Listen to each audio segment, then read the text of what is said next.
हस्तिनापुर का राजमहल उस दिन चुप था, परंतु भीतर एक आग सुलग रही थी। कौरवों ने द्यूत का आयोजन किया था, एक ऐसा खेल जो केवल पासों का नहीं था, बल्कि सम्मान, धर्म और मर्यादा का विनाश था। शकुनी की चालाकियों और युधिष्ठिर की नीति प्रायणता के बीच एक एक कर सब कुछ दांव पर लगाया गया। पहले धन, फिर महल, फिर सेना, फिर राज्य। हार होती रही, पर युधिष्ठिर रुके नहीं।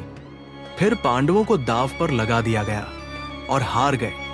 सभा में मौन छा गया, किंतु दुर्योधन का लोभ नहीं रुका। उसने कहा, अब और क्या बचा है युधिष्ठिर? शकुनी मुस्कराया और धीमे से फुसफुसाया, द्रौपदी। सभा स्तब्ध रह गई। द्रौपदी, जो पांचों पांडवों की पत्नी थी और इंद्रप्रस्थ की महारानी, अब एक दाव बन चुकी थी। युधिष्ठिर ने उस समय अपने विवेक को धर्म के आवरण में ढांपते हुए द्रौपदी को दाव पर लगा दिया।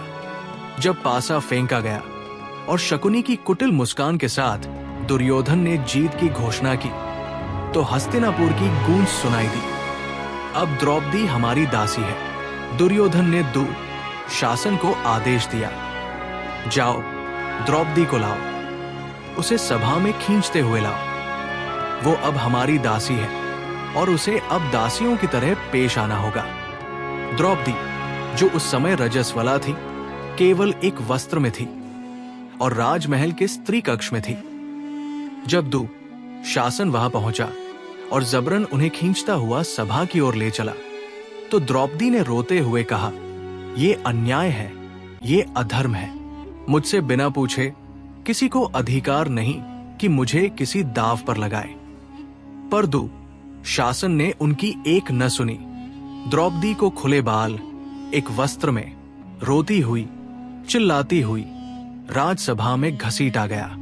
वो केवल एक स्त्री नहीं थी, वो उस समय पूरे धर्म की अस्मिता थी और उनका अपमान समस्त धर्म का अपमान था। सभा में बैठा हर पुरुष, भीष्म, द्रोण, कृपाचार्य, विदुर, पांडव, सब मौन थे। कोई कुछ नहीं बोल रहा था।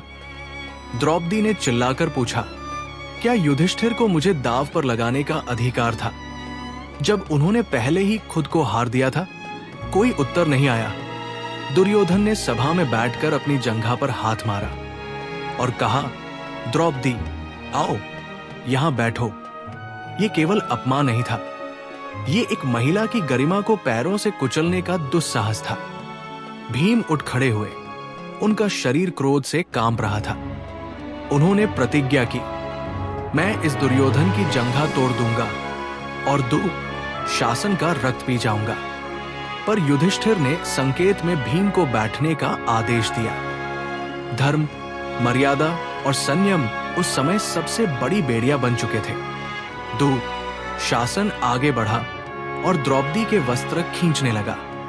द्रौपदी चीखी, रोई, पर कोई उन्हें बचाने नहीं आया।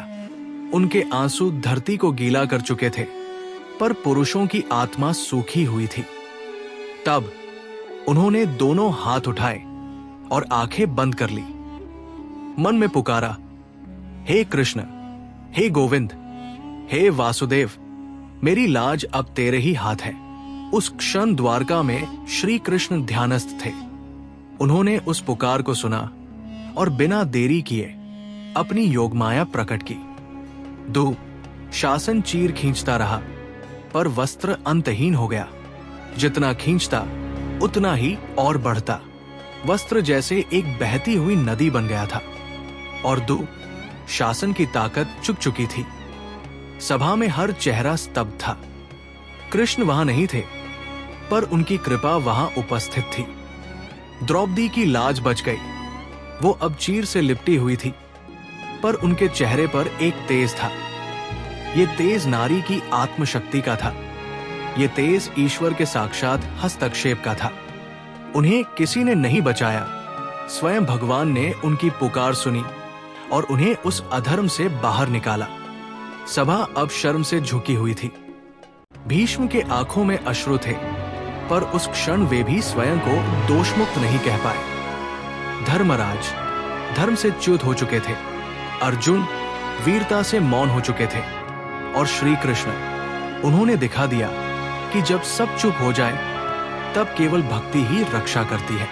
ये कथा केवल द्रौपदी की नहीं, ये उस हर स्त्री की है जो समाज में अपमान का सामना करती है। ये उन हर मौन पुरुषों की भी कथा है जो सत्य को जानते हुए चुप रह जाते हैं। और ये श्री कृष्ण की वो लीला है जो बताती है कि सच्चे संकट में केवल एक नाम, एक पुकार, एक समर्पण बहुत है ईश्वर को आने के लिए।